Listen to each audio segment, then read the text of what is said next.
नमस्कार दोस्तों, जैसा कि आप सबको पता होगा कि आज चुनाव के परिणाम आ रहे हैं।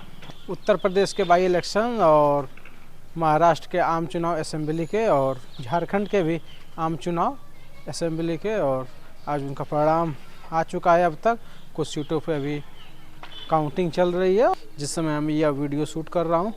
तो सबसे पहले हम उत्तर प्रदेश से शुरुआत करते हैं।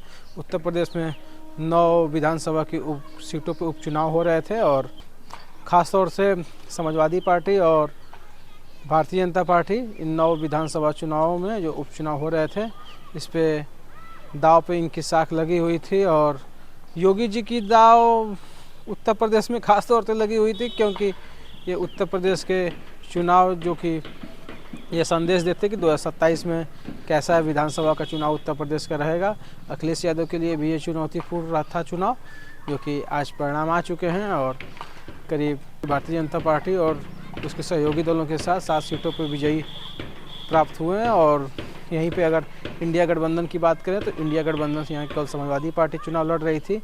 कांग्रेस ने वॉकआउट कर दिया था और समाजवादी पार्टी के साथ खड़ा होने का संदेश दिया था, जो कि समाजवादी पार्टी 9 सीटों पर चुनाव लड़ रही थी। और जब परिणाम आए हैं तो समाजवादी पार्टी के लिए संतोषजनक नहीं है, क्योंकि जो कि वो दावा कर रही थी 7, 8, 9 सीटों जीतने की, और मात्र 2 सीटों पे सिमट के रह गई है उत्तर प्रदेश के बाई इलेक्शंस में। और यहीं अगर भारतीय जनता पार्टी की बात करें तो 6 सीट और एक उसके सहयोगी दल जो कि मीरापुर आरएलडी ने चुनाव जीता है, जो कि बहुत चुनाव का परिणाम में चौंकाने वाला था। और अब उत्तर प्रदेश की ख़त्म करते हुए हम सीधे लेके चलते हैं आपको महाराष्ट्र में इंडिया गठबंधन था और एक इन लोग का एनडीए गठबंधन था, जो कि दोनों दमदारी से चुनाव लड़ रहे थे और दोनों अपने सरकार बनाने की दावे कर रहे थे पूरे चुनाव में। लेकिन इस बार चुनाव में जो परिणाम आए हैं, और परिणाम भारतीय जनता पार्टी को तो उत्साहित करने के लिए है ही,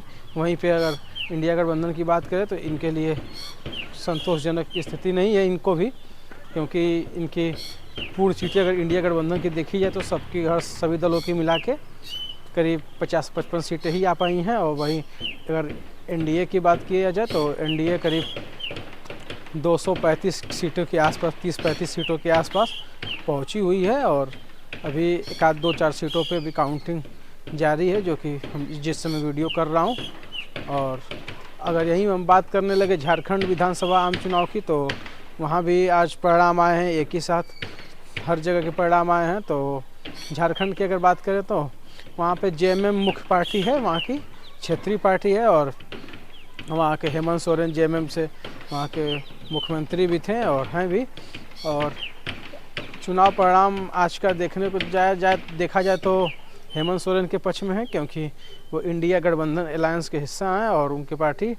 और ये परिणाम देखा जाए तो करीब 55 सीटें के आसपास जेएमएम गठबंधन ला रहा है। जो जेएमएम के साथ जो पार्टियां जुड़ी हुई हैं, जैसे कि आरजेडी हुई, कांग्रेस हुई और जेएमएम है, ये सारी मिलके करीब 55 सीट के आसपास पहुँचे। और यहाँ पे भारतीय जनता पार्टी के लिए उतना सही नहीं था, क्योंकि उतना का काफ़ी सही नहीं है, क्योंकि जो कि जेएमएम के एंटी इनकम्बेंसी की वजह से जो भारतीय जनता पार्टी मुद्दा बना रही थी कि यहाँ पे घुसपैठियों को सरकार जगह दे रही है, बाकी सारी चीज़ और भी कई तमाम सारी प्रधानमंत्री जी वहाँ पे दौरा किए और अपनी कहें जो कि मुख्यमंत्री जी ने खुद जा कर के वहाँ पे असम के मुख्यमंत्री और यूपी के मुख्यमंत्री कटोगे बटोगे जैसे नारों को, घुसपैठिया और क्या क्या सब कहा, और परिणाम संतोषजनक नहीं रहा। वहाँ पे जनता ने इसे सिरे से नकार दिया, क्योंकि